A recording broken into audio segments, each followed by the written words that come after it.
Hello students, BSR political science online class में आज हम बीए पार्ट फर्स्ट का सेकंड पेपर प्रतिनिधि भारतीय राजनीतिक विचारक में मनु के राज्य की उत्पत्ति के संबंध में विचारों का अध्ययन करेंगे। मनु स्मृति के 7वें अध्याय में राजा की उत्पत्ति का विवरण दिया गया है। मनु ने राजा व राज्य में अंतर नहीं किया है, इसलिए राजा की उत्पत्ति राज्य की उत्पत्ति भी मानी जाती है। मनु के अनुसार सृष्टि के प्रारंभिक काल में कोई राजा नहीं था। इस कारण समाज में अराजकता व अशांति थी। शक्तिशाली निर्बल को पीड़ित करते थे और सामान्य व्यक्ति दुखी था। इस स्थिति में व्यक्ति व समाज की रक्षा के लिए ईश्वर ने राजा की उत्पत्ति की। मनु ने कहा है कि राजा का निर्माण इंद्र, वायु, यम, सूर्य, अग्नि, वरुण, चंद्र, कुबेर इन 8 देवांशों से किया गया है। मनु स्मृति के अनुसार राजा इंद्र अथवा विद्युत के समान ऐश्वर्य करता, पवन के समान प्राणवत और प्रिय, यम के समान पक्षपात रहित न्यायाधीश, सूर्य के समान न्याय, धर्म तथा विद्या का प्रकाश, अग्नि के समान दुष्टों को भस्म करने वाला, वरुण के समान दुष्टों को अनेक प्रकार से बांधने वाला, चंद्र के समान श्रेष्ठ पुरुषों को आनंद देने वाला तथा कुबेर के समान कोशों को भरने वाला होता है।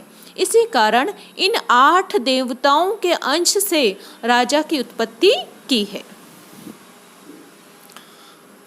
मनु के अनुसार राजा को कुछ जो अपने विभिन्न विधाओं का ज्ञान होना चाहिए और ये विधाएं हैं त्रयी, आन्वीक्षी, दंड और वार्ता।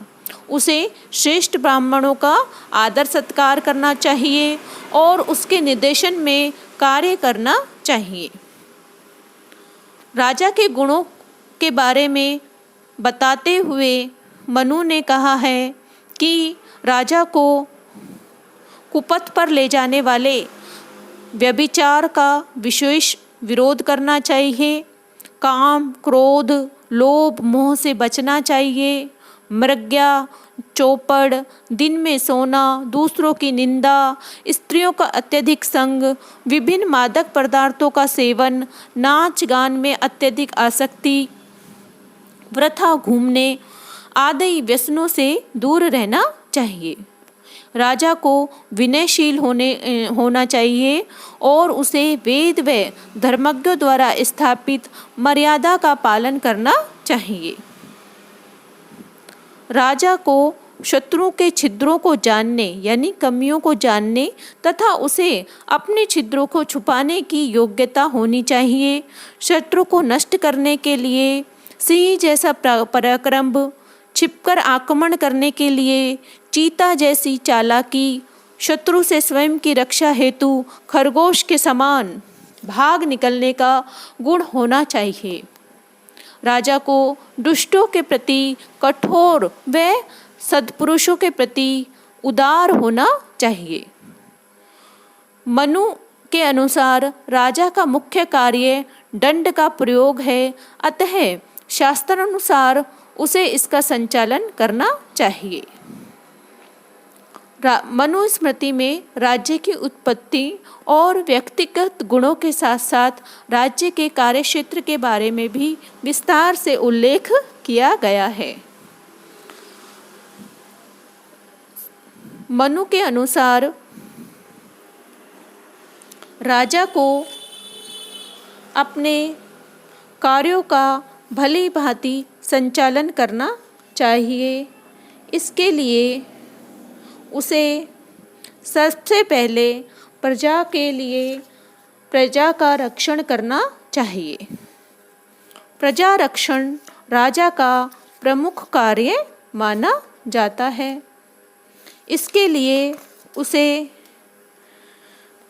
आंतरिक शांति व व्यवस्था को बनाए रखना चाहिए तथा दंड शक्ति के माध्यम से अनाचार, व्यभिचार, चोरी, डाका आदि को समाप्त किया जाना चाहिए।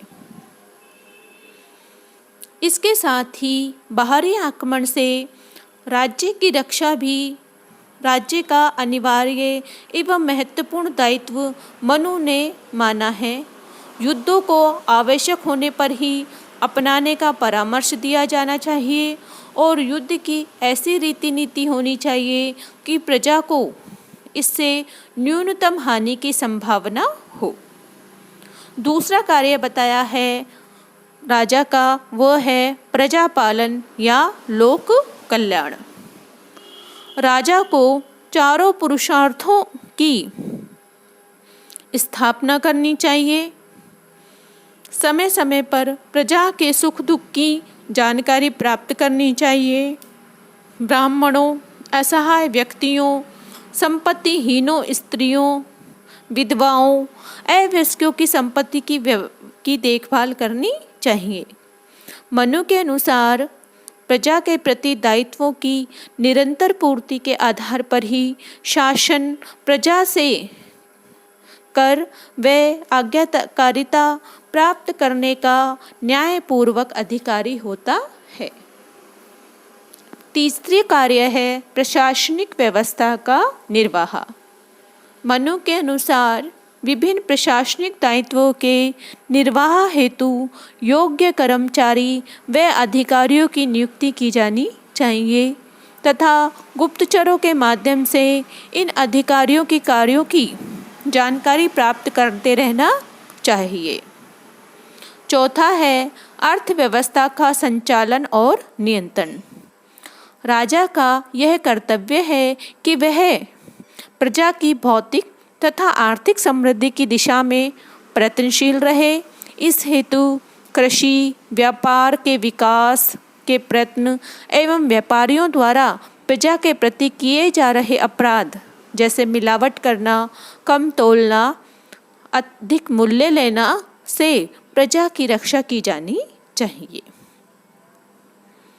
पांचवा पॉइंट है समाज व्यवस्था की रक्षा का कार्य। मनुस्मृति में वर्ण एवं आश्रम के धर्मों का समाज संगठन व व्यवस्था के आधार पर माना है और राजा का दायित्व है कि वे समाज में वर्णाश्रम व्यवस्था को बनाते रखे और उनका उल्लंघन करने वालों को दंडित करे। छठा है न्याय संबंधी कार्य। न्याय संबंधी कार्य में यह राजा का प्रमुख कार्य है कि उसे प्रमुख रूप से प्रजा वर्ग में न्याय की स्थापना करने का काम करना चाहिए। मनुस्मृति में सभी प्रकार के अपराधों जैसे जुआ है, रिश्वतखोरी है, चोरी है को 18 वर्गों में विभाजित कर राजा को निर्देश दिया गया है कि वह स्वयं न्याय कार्य करे तथा इस हेतु प्राण विभाग नामक न्यायाधीश की नियुक्ति करे। सातवां है अंतर्राज्य संबंधों का संचालन। इस संदर्भ में राज्य का प्रमुख कार्य यह है कि वह बाह्य आक्रमणों से प्रजा की रक्षा करे तथा मनु का विचार है कि राज्य परराष्ट्र संबंधों का संचालन ऐसी युक्ति और विवेक से करे कि राज्य युद्ध में पड़े बिना ही अपने सम्मान की रक्षा कर सके। इस हेतु मनु ने मंडल सिद्धांत, षाड्गुण्य नीति और नीति के 4 उपायों का विवेक सम्मत उपयोग का पालन का निर्देश दिया है। तो इस प्रकार मनुस्मृति में राज्य की दैवीय उत्पत्ति, राजा के व्यक्ति गुण और राज्य के कार्यक्षेत्र का हमने अध्ययन किया, जो कि राजपद के संबंध में विचारों के अंतर्गत भी आते हैं। किंतु इस की आलोचना भी की जाती है। सबसे पहले तो जो समाज में जो वर्ण धर्म को जो प्रधानता देकर असमानता का बोध होता है और दंड शक्ति के माध्यम से व्यक्ति को स्वधर्म का पालन कराकर व्यक्ति की स्वतंत्रता पर निषेध किया गया है। इसी प्रकार राज्य के कार्यक्षेत्र में विस्तार की नीति को स्थापना महत्व देकर साम्राज्यवाद की स्थापना भी करने का जो मार्ग इससे प्रशस्त होता है। तो वस्तुतः मनु ने अपने युग की सामंती व्यवस्था में भी प्रजाहित की बात की है। यह महत्वपूर्ण है। इसमें कुछ प्रजाहित के कारण ही उसने कुछ बातें जो है राजा को कठोर अपनाने की बात कही है। तो इस प्रकार मनु ने राज्य की उत्पत्ति के संबंध में विशद विवेचना की है। एक बात और हम देखते हैं कि पाश्चात्य दर्शन में और भारतीय दर्शन में दोनों में राज्य की उत्पत्ति का दैवीय सिद्धांत का प्रतिपादन किया गया है, किंतु हम इन दोनों में भिन्नता यह देखते हैं कि पाश्चात्य दर्शन में राजा को मात्र ईश्वर के प्रति उत्तरदायी बताकर उसे प्रजा के प्रति अनुत्तरदायी व निष्ठुर बताया है, जबकि मनु ने मात्र राजा की उत्पत्ति ही दैवीय मानी है, उसकी स्वेच्छाचारिता पर और उसकी निरंकुशता को मान्यता नहीं दी है।